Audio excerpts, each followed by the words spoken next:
번째 주일을 아버지 주일로 Father's Day로 지키고 있습니다.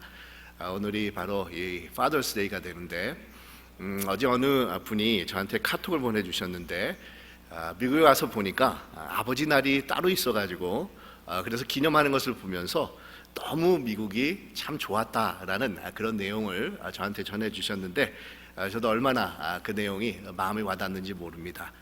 이런 귀한 날을 맞이해서 우리 세수방의 모든 우리 아버님들에게 주님께서 주시는 위로와 용기와 능력과 축복이 함께 하시기를 간절히 축원드립니다.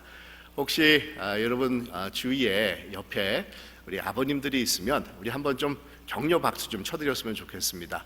우리 이 시간에 우리 수고하셨습니다. 우리 아버님들 감사합니다. 우리 한번 박수 한번 쳐드리십시다. 오늘 말씀은 바울의 첫 번째 선교 여행의 제일 마지막 부분에 해당되는 그런 내용이 되는데, 오늘 말씀으로 바울과 바나바가 제일 첫 번째로 떠났던 선교 여행이 마쳐지게 되면서 자신들을 파송해 주었던 시리아 안디옥 교회로 귀환을 하는 그런 내용이 기록이 되어 있습니다.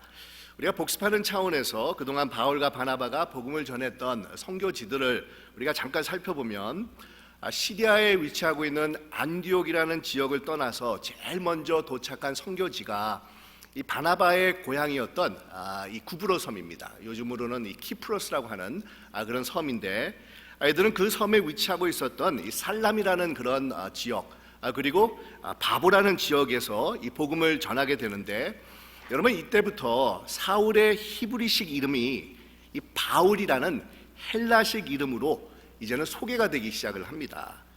이 본격적으로 이방인 선교에 나서게 된 마당에 좀 더 이방인들에게 친근감이 있는 헬라식 이름을 사용하기 시작을 했다는 겁니다.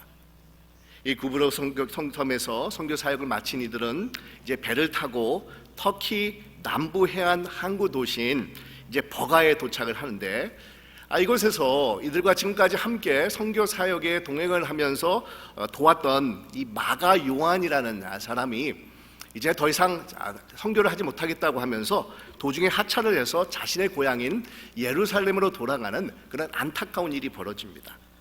이뿐만 아니라 바울은 이 말라리아와 같은 풍토병에 걸려서 이 죽을 고생을 하면서 몸을 추스르기 위해서 건조하고 공기가 좋은 이 고지대로 이동하기로 결심을 하는데, 그 험준한 이 타우루스 산맥을 넘어서 터키 북쪽 내륙 지방으로 이동을 가기 시작을 한 겁니다.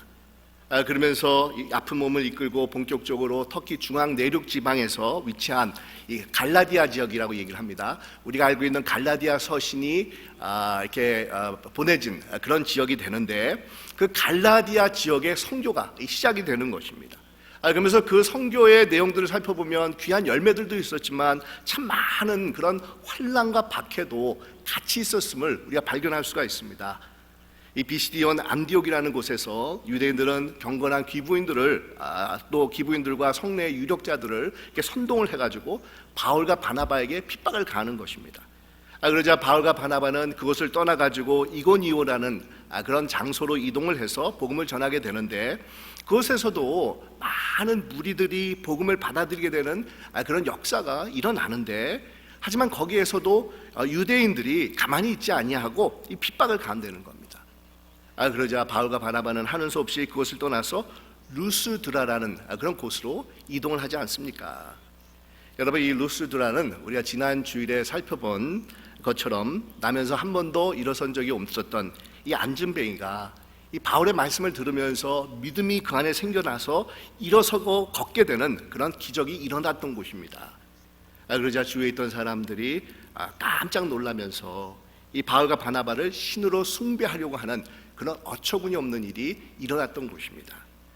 하지만 유대인들은 거기에서도 계속해서 집요하게 박해와 핍박을 가하는 겁니다.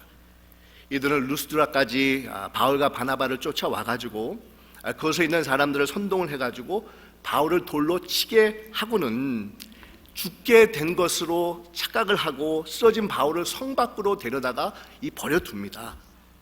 하지만 바울은 기적적으로 다시 살아나서 이 바나바와 함께 이 복음 전파에 다시 한번 매진을 하지 않습니까?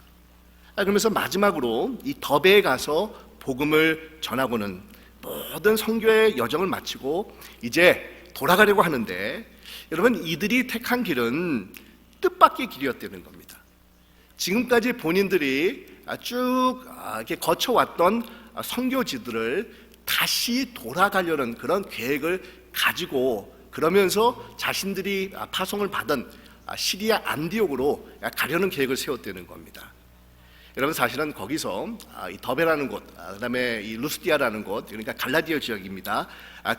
거기에서 자신들의 파송교회였던 시리아 안디옥으로 가기 위해서 가장 편리하고 가장 빠른 길은 그냥 남쪽으로 내려가서 이 다소를 통해 가지고 들어가는 그런 길이 가장 편리하고 빠른 지름길이 됩니다. 하지만 이들은 자신들이 지금까지 걸어왔던 그런 길로 돌아가기로 결정을 한 건데, 여러분, 이 돌아간다는 그런 길은 훨씬 더 멀고 또 굉장히 이렇게 불편한 그런 길이 된다는 겁니다. 여러분들이 나중에 예배가 끝난 후에 우리 구글을 찾아보시면 바울과 바나바가 이렇게 다녔던 선교 지역을 한번 여러분들이 지도에서 살펴볼 수가 있는데, 잠깐 여러분들의 그런 이해를 돕기 위해서 얼마나 이 바울과 바나바가 정말 어렵고 힘든 길로 다시 돌아가기로 했다라는 것을 여러분들에게 한번 설명을 드리기 위해서 이렇게 한번 제가 말씀을 드려볼 수가 있는데, 가령 여러분, 우리가 LA에서 떠나가지고 샌프란시스코로 올라가려고 하는 겁니다. 그래서 1번 퍼시픽 하이웨이를 그래서 따라가지고 쭉 샌프란시스코까지 올라갔다고 치십시다. 그리고 그곳에서 이제 5번 프리웨이를 타고 이 프레스노까지 내려온 겁니다. 근데 여러분, 이제 프레스노까지 와가지고 이제 LA로 오려고 하는데, LA로 오려고 하면 그냥 프레스노에서 5번을 타고 직접 남쪽으로 오면은 이 바로 그냥 쉽게 LA에 도착을 할 수가 있는데, LA로 오려고 했을 때 프레스노에서 남쪽으로 그냥 내려온 것이 아니라 다시 샌프란시스코로 올라가가지고 1번 퍼시픽 하이웨이를 타고 LA로 내려왔다는 겁니다. 그것이 바울과 바나바가 다시 돌아갔을 때 택한 길과 이 마찬가지라는 겁니다. 뿐만 아니라 이들이 다시 돌아가려고 하는 것은 환난과 박해가 엄청나게 일어났던 곳이지 않습니까? 너무도 박해와 핍박이 심해가지고 쫓겨나기도 하고 피신을 해야만 하기도 했었고, 또 돌에 맞아서 죽은 지로 알고 버려지기까지 했던 그런 곳들입니다. 그런데도 자신들이 걸어왔던 길들을 마다하지 아니하고 돌아가서 그 지역들을 다시 방문하기로 결심을 한 겁니다. 여러분, 왜 그랬겠습니까? 바울과 바나바라고 쉽고 편안한 길로 돌아갈 수 있는 것을 왜 몰랐겠습니까? 자신들을 죽이려 하는 자들이 있는 도시들을 하나씩 다시 한번 방문을 하면서 돌아가려고 했었던 이유는 여러분, 딱 한 가지였습니다. 그곳에서 새로 믿게 된 성도들을 격려하기 위해서라는 겁니다. 새롭게 세워진 교회들을 붙잡아 주기 위해서라는 겁니다. 그래서 바울과 바나바는 비록 불편하고 먼 거리고 자신들을 핍박하는, 죽이려고 했었던 그런 곳인 줄을 알면서도 다시 그곳들을 돌아서서 방문하기로 결심을 했다는 겁니다. 다시 돌아가서 성도들을 격려하고 세워주기를 원했습니다. 여러분, 이것은 우리의 믿음 생활에서도 적용해 볼 수 있는 그런 말씀인데, 바울과 바나바는 힘든 여정길이지만 다시 그곳들을 방문을 하면서 성도들의 믿음이 자라나고 강건해지고 성숙해지기를 원했었는데, 여러분, 우리의 믿음 또한 성장하고 자라나야 된다는 겁니다. 오늘 말씀에 보면 바울과 바나바가 다시 방문을 하게 된 이유가 나와 있는데, 여러분, 22절 말씀을 보면 이렇게 기록이 되어 있습니다. 제자들의 마음을 굳게 하여 이 믿음에 머물러 있으라 권하고 라고 이 말씀을 하고 있습니다. 여러분, 굳게 하여라고 말하는데, 여러분, 이 굳게 하여라는 것은 이미 굳어진 것을 더욱더 굳건하게 만들게 한다, 아니면 더욱더 강건하게 만든다라는 그런 의미입니다. 바울과 바나바의 선교 사역으로 복음을 받아들였지만 이들은 이제 갓 믿게 된 정말 크리스천들이었습니다. 걸음마를 이제 막 뛰는 이 베이비 크리스천 수준으로서 이 부드러운 음식만 먹을 수 있는 초보적인 그런 단계에 있었던 자들입니다. 하지만 성장하기 위해서는 이제는 가리지 않고 골고루 음식을 섭취해야 됩니다. 딱딱한 음식도 먹어야 되고 질긴 고기도 먹을 수 있어야 된다는 겁니다. 그래야만 영적으로 성장할 수가 있고 건강한 크리스천들이 될 수가 있습니다. 그래서 바울과 바나바는 편하게 빨리 가는 그 길을 포기하고 돌아서서 가는 길을 선택을 한 것입니다. 다시 돌아가서 이제 막 신앙생활을 시작하는 성도들이 믿음 안에서 더욱더 성장하고 굳건해지기를 격려하고 이 가르치는 것을 원했다는 겁니다. 이들의 신앙이 어린아이 수준에서 성숙해지기를 원했기 때문에 다시 돌아가기로 이 결심을 한 것입니다. 근데 여러분, 우리의 신앙에서도 이런 일들이 일어나야 된다는 겁니다. 우리의 믿음의 수준이 늘 초보적인 단계에 머물러 있는 것으로 만족해서는 안 된다는 겁니다. 우리의 믿음은 계속해서 성장해 나가야 되는데, 여러분, 성장을 한다라는 것을 우리가 어떻게 알 수가 있느냐 하면, 성장을 한 사람들, 성장해 나가는 사람들은 어떤 상황 속에서 흔들리지 않는 그런 믿음의 수준을 가질 수가 있게 된다는 겁니다. 또한 열매가 맺혀지면서 다른 사람들에게도 유익을 주고 나를 통해서 하나님의 영광이 돌려지는 그런 일들이 일어나게 된다는 겁니다. 나 혼자 잘 믿고 잘 되기를 바라는 그런 초보적인 그런 믿음의 수준이 아닙니다. 나를 통해서 주위 사람들에게 생명의 복음이 흘러나가면서 이제는 내가 어떻게 하면 세상에서 소금과 빛의 역할을 감당하며 하나님의 이름이 나를 통해서 높여지는 그런 신앙의 수준까지 성장되어져 가야 되는 것이 우리가 계속해서 성숙해지고 믿음 안에서 굳건해져야 되는 그런 이유가 된다는 겁니다. 그냥 옛사람의 성격대로, 그냥 내가 지금까지 해왔던 습관대로, 내가 가지고 있던 고집대로 살아가는 것이 아니라 정말 하나님의 말씀에 날마다 나의 삶을 비추어 보면서 회개할 것은 회개하고 수종할 것은 수종하면서 공동체에 덕을 끼치고 하나님의 나라의 발전을 위해서 자신을 희생할 줄 아는 것이 성숙한 신앙인의 이 모습입니다. 여러분, 우리는 여기까지 날마다 성장하며 성숙해 나가는 믿음의 사람들이 되어야 된다는 겁니다. 우리가 이 말씀 가운데서 두 가지를 우리 삶 속에서 정해볼 수가 있는데, 첫째는 현재 우리의 믿음의 수준에서 만족하지 아니하고 계속해서 꾸준하게 내 믿음이 성장하고 성숙해지기를 위해서 노력해야 된다는 겁니다. 우리 에베소서에 보면 이런 말씀이 있습니다. 우리가 다 하나님의 아들을 믿는 것과 아는 일에 하나가 되어 온전한 사람을 이루어, 그러니까 그 온전한 사람이 우리가 신앙의 성숙함, 성장하는 것의 이 목표입니다. 그리스도의 장성한 분량이 충만한 데까지 이르러 이는 우리가 이제부터 어린아이가 되지 아니하고 사람의 속임수와 간사한 유혹에 빠져 온갖 교훈의 풍조에 밀려 요동하지 않게 하려 함이라. 오직 사랑 안에서 참된 것을 하여 범사에 모든 삶의 영역에서 그에게까지 자랄지어다 라고 말씀을 하고 있습니다. 그리고 두 번째로 이제 우리도 주위에 있는 자들에게 믿음 안에서 더욱더 굳건해지고 성장해 나갈 수 있도록 그들을 격려해주고 그들을 도와주는 그런 일을 감당해야 된다는 겁니다. 정말 세상이 요동칠 때마다 믿음이 흔들리지 않도록 말씀으로 격려해주고 사랑으로 붙잡아주는 그런 일들이 우리를 통해서 이루어져야 된다는 겁니다.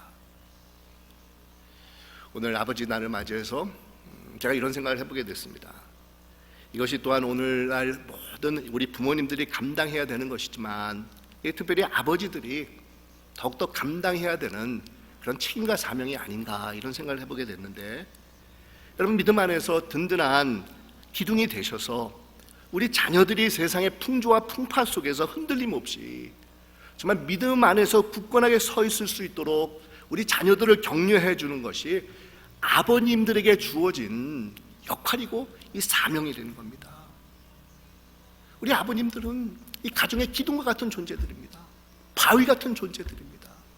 우리 아버님들이 자신들의 자리들을 굳건하게 지키고 있을 때, 또 그런 모습들이 자녀들에게 비춰졌을 때 우리 자녀들은 자신들 앞에 몰아닥치는 우리 인생의 아주 심한 세파 가운데서도 흔들림이 없이 자신들이 걸어가야 되는 그 길을 굳건하게 걸어갈 수가 있게 된다는 겁니다. 그러기 위해서 무엇보다도 우리 아버님들에게 제가 권면해 드리고 싶은 것은 본인 자신들이 믿음 안에서 굳건하게 서 있기를 간절히 축원드립니다. 정말 그리스도의 장성한 분량까지 이 본인 자신들이 성장해 나가기를 열망한 마음을 품고 정말 날마다 삶 속에서 주님과 정말 친밀한 교제를 가지고 믿음 안에서 올바른 삶을 가지고 있었을 때 여러분, 그것을 통해서 우리는 자녀들에게, 우리 배우자들에게, 이웃에 있는 자들에게 선한 거룩한 영향력을 끼치는 우리 아버지들의 그런 모습을 가질 수 있게 된다는 겁니다.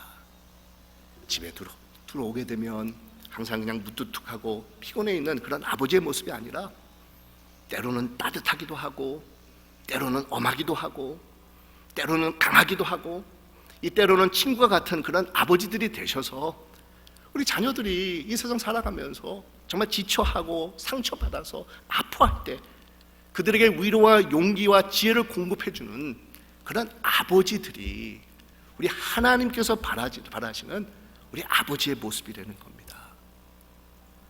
우리 살아가는 세상의 모든 우리 아버님들, 정말 이런 하나님께서 원하시는 아버지의 모습을 회복하시고 또 실천하시는 여러분들이 되시기를 주님의 이름으로 축원드립니다. 또한 바울과 바나바가 돌아가는 길을 이 택한 이유 중에 한 가지는 성도들에게 정말 하나님 나라에 대한 진리의 말씀을 가르쳐주기 위해서라는 겁니다. 여러분, 어떤 진리겠습니까? 오늘 본문 22절 하반부에 보면 이런 말씀이 있습니다. 또한 우리가 하나님 나라에 들어가려면 많은 환난을 겪어야 할 것이라 하고 라는 이 말씀이 나오고 있습니다. 여러분, 이 말씀을 우리가 잘못 오해하면 하나님의 나라에 들어가느냐 아니면 들어가지 못하느냐가 우리가 환난을 받느냐 안 받느냐로 결정이 된다라는, 마치 하나님 나라에 들어가려는 이 조건이나 이 자격에 대한 내용으로 우리가 잘못 이해할 수가 있는데, 여러분, 이 말씀은 이미 하나님 나라에 들어온 자들에게 이 주어진 말씀입니다. 하나님 나라에 들어온 자들, 즉 하나님의 뜻에 따라서 믿음으로 살고 바르게 살고 진실되게 살아가고자 하는 자들은 이 세상에서 핍박과 환난을 받게 되는 것은 이 당연한 것이다 라는 이 결과론적인 그런 의미의 말씀이 바로 이 구절의 말씀이 되는 겁니다. 여러분, 왜 하나님의 나라를 추구하며 살아가고자 하는 자들에게 이 세상은 환난과 핍박을 가하겠습니까? 그것은 종종 세상 나라의 방식과 이 가치관이 하나님 나라의 것들과 완전히 다르기 때문이라는 겁니다. 세상 나라는 이해하지 못하고 용납하지 못하는 하나님 나라에서만 있는 절대적인 것들이 있기 때문이라는 겁니다. 가장 근본적인 것 중에 하나는 우리가 추구하는 인생의 궁극적인 목표부터가 하나님 나라와 세상 나라에 속한 자들이 추구하는 것들이 서로가 완전히 다른 것을 우리가 알 수가 있습니다. 출발점부터 인생의 목표가 다 다르다는 겁니다. 우리 믿는 자들, 하나님의 나라에 속한 자들은 모든 일들을 하나님을 위해서 살아가는 자들입니다. 자신들에게 손해가 나고 불이익이 생겨도 하나님의 선하신 뜻을 최우선으로 삼고 살아가는 자들이 정말 하나님 나라에 속한 자들이 가지고 있는 인생의 그런 목표가 됩니다. 하지만 세상은 자신들의 이익과 영광을 추구하는 곳이지 않습니까? 그러다 보니 서로 다른 가치관들과 생활 방식들이 충돌을 일으키면서 이 세상은 하나님 나라에 속한 자들을 이해하지 못하고 어려움을 가져다 주게 되어 있는 것입니다.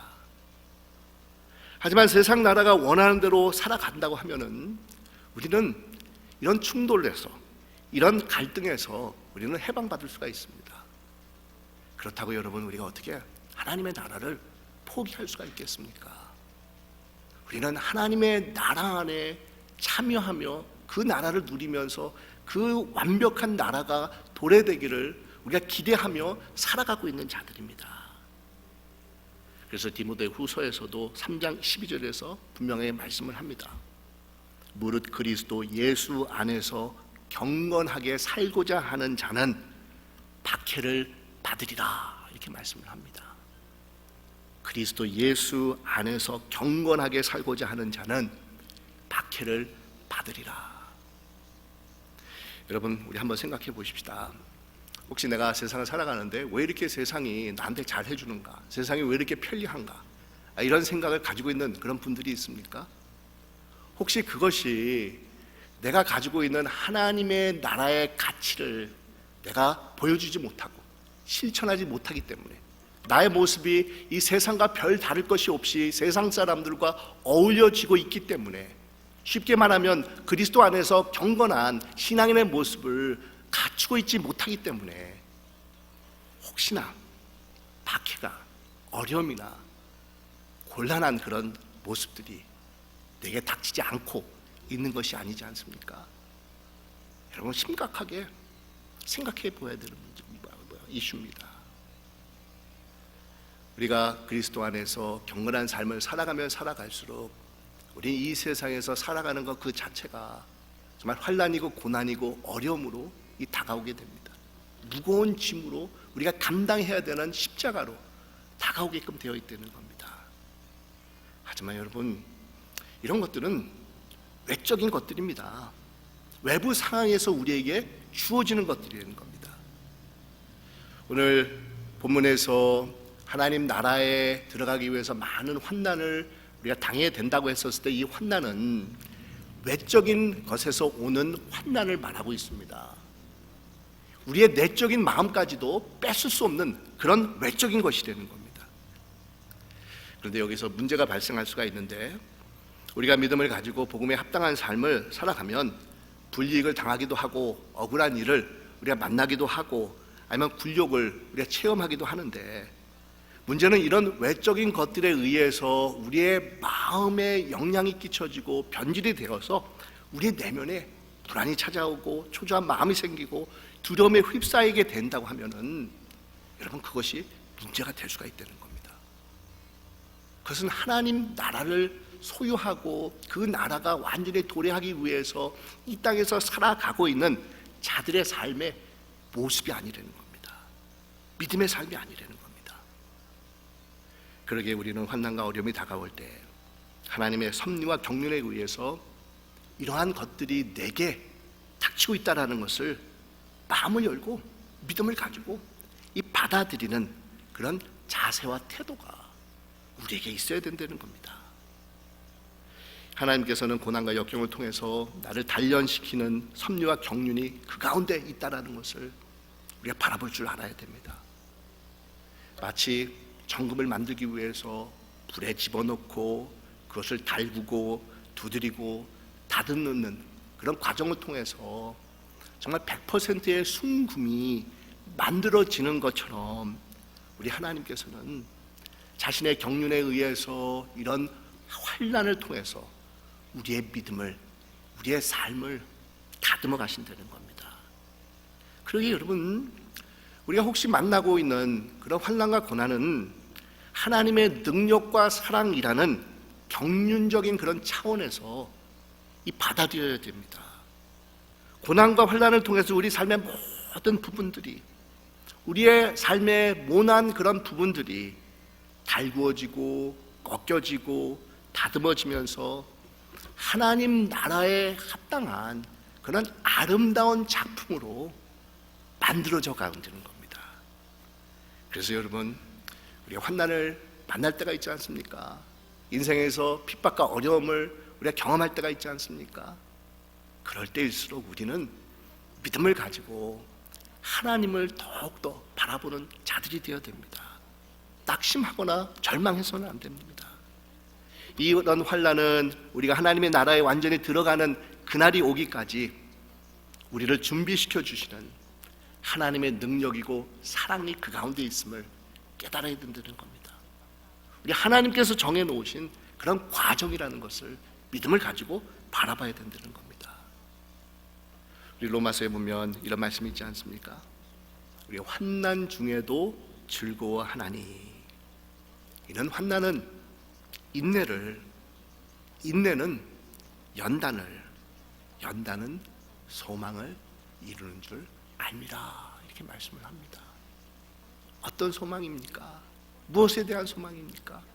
하나님 나라에 대한 소망을 말하고 있습니다. 그리고 마지막으로 바울과 바나바가 다시 돌아가는 그런 어려운 길을 선택했었던 이유는 교회라는 공동체의 중요성을 가르쳐 주기 위해서라는 겁니다. 이들은 루스드라, 이고니온, 비시디아, 안디옥이라는 그런 도시들을 차례차례로 이 방문을 하면서 우리 23절에 보니까 이렇게 기록이 되어 있습니다.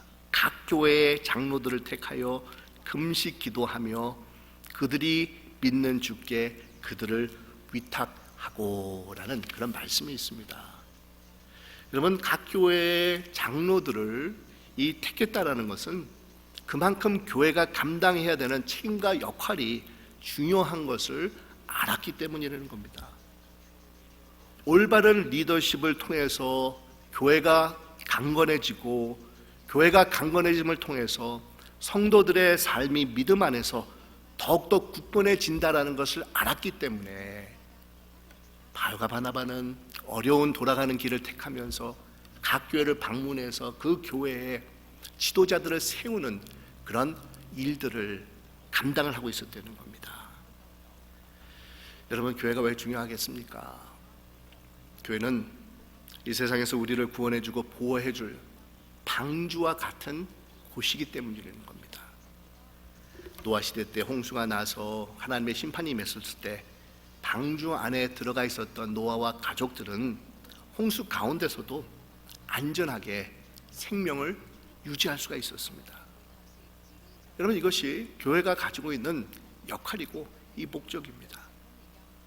홍수와 같이 범람하는 세상의 문화와 가치관 속에서 우리의 믿음이 쉽게 쓸려 내려갈 수가 있지만 방주 안에 있는 우리는 더욱더 우리의 믿음을 굳건하게 할 수가 있습니다.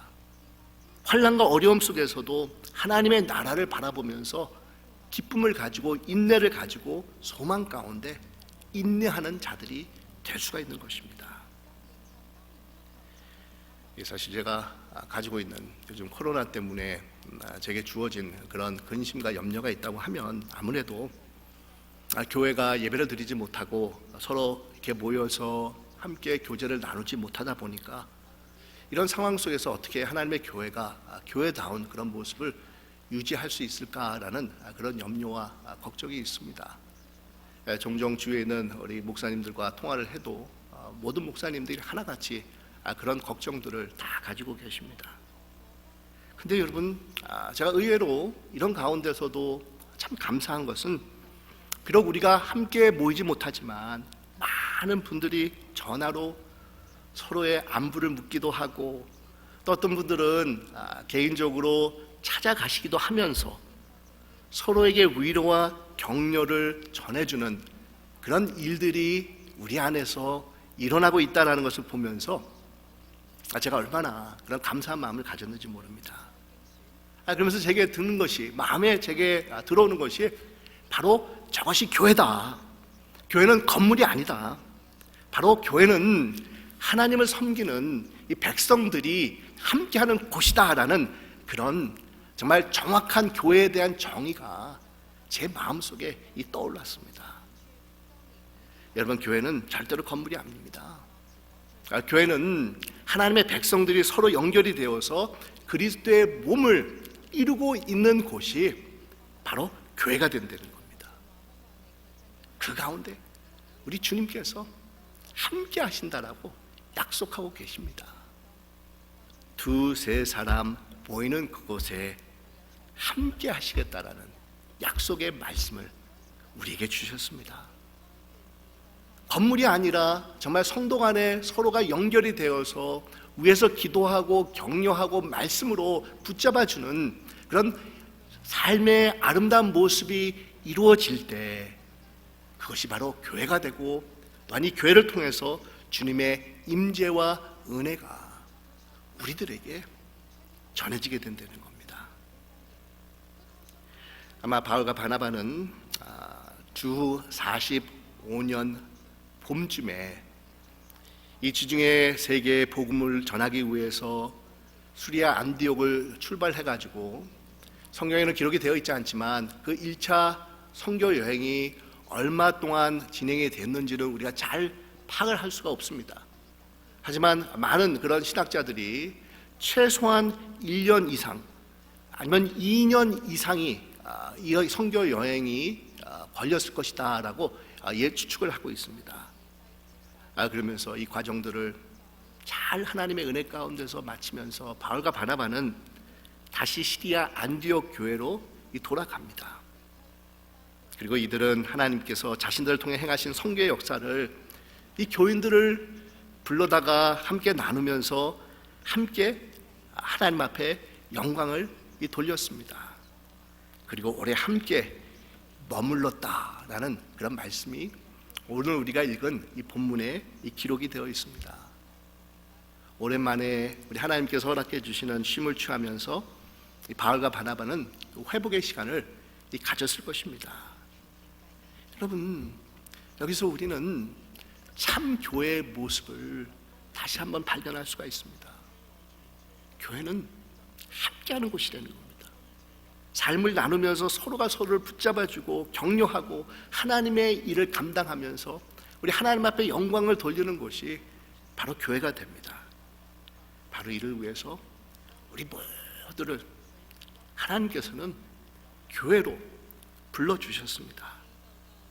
사랑하는 여러분, 하나님께서 우리 교회를 향하신 뜻을 우리 한번 헤아려 보면서 교회의 사명을 다 하는, 그래서 하나님께서 정말 우리 새송한 교회를 보면서 기뻐하시는 그런 교회가 만들어져 갈 수 있도록 우리 함께 힘쓰며 기도하며 수고와 헌신을 아끼지 않아 보십시다.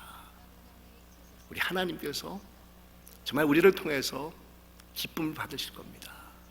이런 놀라운 하나님의 은혜와 축복이 우리 새소망 모든 교우 여러분들 가운데 함께 하시기를 간절히 축원드립니다. 기도하겠습니다.